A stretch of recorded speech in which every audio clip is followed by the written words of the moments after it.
Hi, welcome back to another video where I'm showing my progress in the project for building automatically polymer structures using Julia for then doing molecular dynamics also with Julia. I showed in a previous video that I had a small issue is in some cases if I'm trying to generate a polymer which has very bulky groups, there's some steric collisions between atoms from the different residues. So for example, here you can see that this is NIPAM N-isopropyl acrylamide, and this would be the first residue, and the second residue I had to rotate it in order for the N-isopropyl chains not to collide, and then what I get is hydrogens which are very close to uh, another carbon. A hydrogen attached to one carbon is very close to another carbon. So for a while I was trying to find ways to avoid this in an automated fashion. I could manually change the monomer structures a little bit to avoid this particular problem for this polymer, but I wanted to generate a general way of pre-optimization to avoid all these atom collisions. And this proved to be much harder than I had expected. So I have not fully solved the problem. I will show you some of my attempts. I made a different program, which is much more complicated. The things that change are basically on the loop where I attach the subsequent residues, and I had to try to find appropriate rotation angles. This would be alpha, beta, and gamma, which are angles that generate Euler rotation matrices to rotate each new monomer from the previous one to try to avoid the collisions. Then I made a somewhat complicated, but I would say ad hoc algorithm to try to generate something like a Montecarlo, a very crude Montecarlo method, to try to generate new angles from the previous angles, and then generate a penalty function where each time there's a very close distance between atoms in one residue and atoms in the previous residue or the previous polymer chain, if there's any kind of close contacts, I added numbers to a penalty function. So the higher the penalty, the worse the steric interference between the residues becomes. And the idea was to try to optimize, to reduce the penalty by appropriate rotations of the new monomer that I'm attaching. And this became quite complicated. I think I can eventually finish it, but I will show you how it works so far, and it's not really working well. So I made a modification of the previous program. This is now called build chain auto avoid, and if I run it, it's much slower because I'm iterating like 500 times for different angles. Now I'm putting a lot of restrictions, but you can see here that the results are even worse. So I played a lot with this. I made a lot of modifications late last night. So this is not even the most optimized of these parameters. You will see that now I have, these are alpha, beta, and gamma angles in radians, and they are changing for each new monomer added. But if you see here, it is really bad. It's actually not working. It's working worse than before. So clearly I'm having an issue that I cannot solve so easily by some kind of Monte Carlo search. I need to improve the algorithm. This is a variant that I had tried before, where I tried to pre-calculate an initial orientation of the new monomer. And if I run this, for example, here is that maybe this is, again, and here is the first monomer. Maybe the second monomer is attempting to go in the correct direction, but after that it becomes a mess again. I think it's less of a mess than before, but even if it's a little bit less bad than before, What I'm trying to say is that I'm not going in the right direction with these algorithms. I need to rethink it. Long ago, I wrote a Levenberg-Marquardt algorithm that actually worked for optimization of a lot of functions. So I need to rescue that code and try to clean this up a lot in order to make a proper residue avoidance algorithm. I think I can do it eventually. But so far, I think the simplest solution is to actually go and choose a better structure for the monomers. And this is what I mean. Let me see. So this is the NIPA monomer that I had previously generated in Chemcraft. So I copy this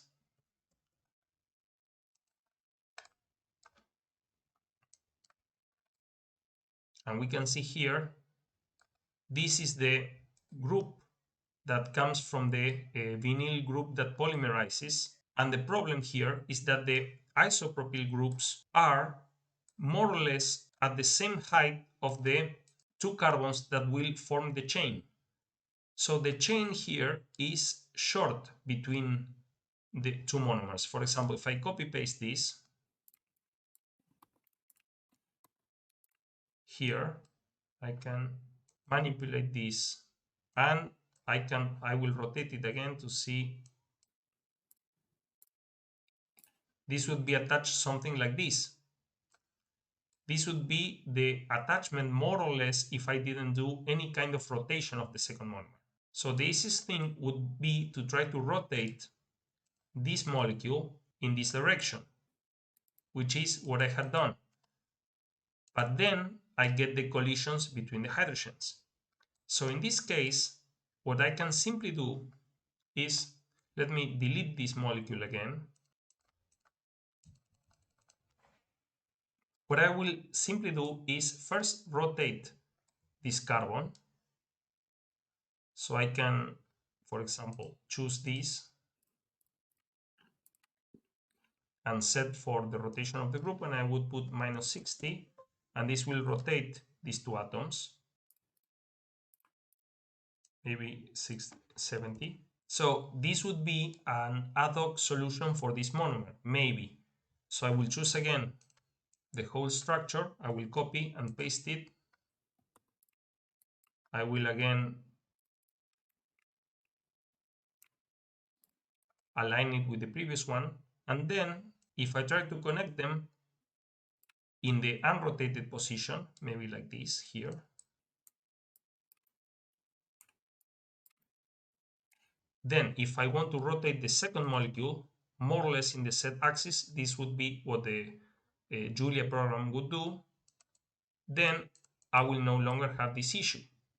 But this would be only a solution that I can manually fix for this residue. What I need is a little bit of a better starting geometry. So what I will do is, again, I will delete this. And what I think I need to do is try to rotate the side group so that it is the most perpendicular to the approximate direction in which the polymer will grow. So first I will try to rotate around this nitrogen. So this is -80. Let's see if I put -60 degrees. Okay, I want to go the other way. So it's going to be -150. So now this is a little bit better.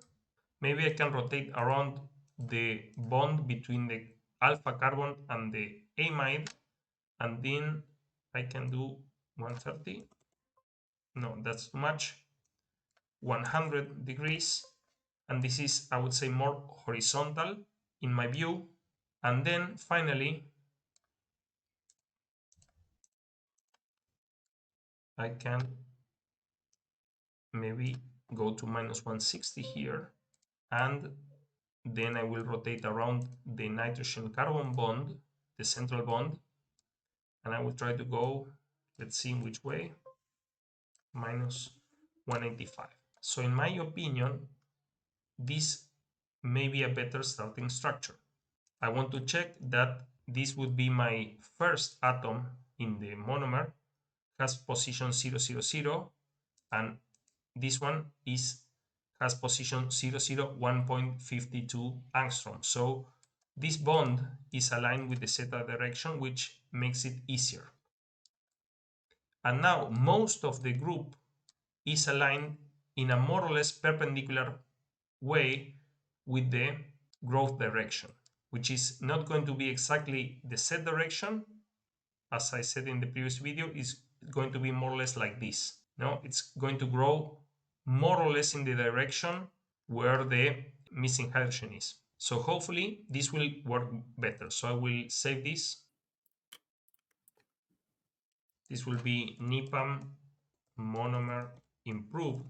So I will go to Julia and I will make another one. So this is a file that will contain a lot of monomer structures. NIPAM monomer improve conformation. And I will just put a B here and I put a B here, and the atom IDs have not changed, and I will copy here the new coordinates directly from Chemcraft. So remember that the X atom is a missing hydrogen that's going to be attached in the last atom that binds to the following monomer. So if I add an atom here, hydrogen, and I choose carbon, Chemcraft can do easily what it's so hard for me to do, which is place the hydrogens based on the local geometry. So if I choose this, it contains the coordinates are basically the same as before, because I have not rotated this region, only have rotated the residue. So I will check again.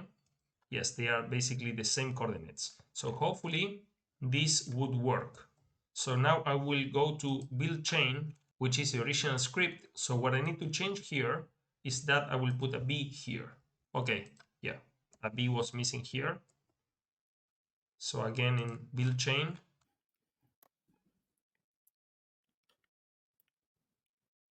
so I still seem to have the same problem as before.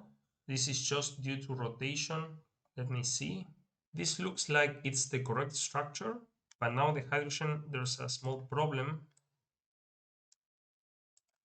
So I will delete this atom. So again, I will save this. Copy again the coordinates.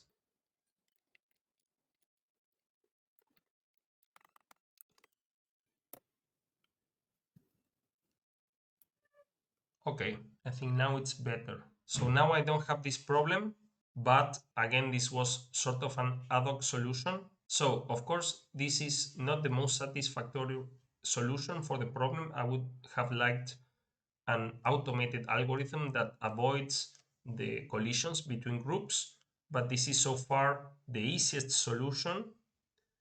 And what I can do is provide guidelines to build monomers so that there's the smallest steric hindrance. There's another thing that we can do. I think this angle between these carbons is too small because of steric repulsion. The carbon is going to be a little bit further away than the hydrogen. So what we can do is just increase a little bit the Z direction here. Now maybe you will be able to see that the chain is more stretched along the Z direction, which reduces a little bit the steric hindrance and makes it better. So let's see how large we can make this molecule, and maybe let's put, I don't know, 100.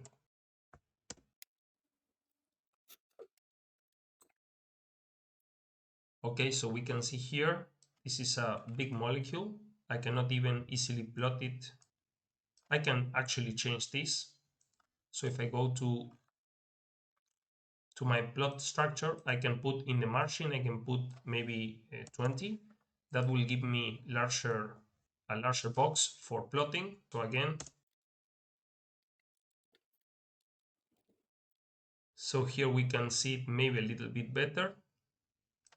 And if I zoom in, we can still more or less see the chain. I think it's better than before.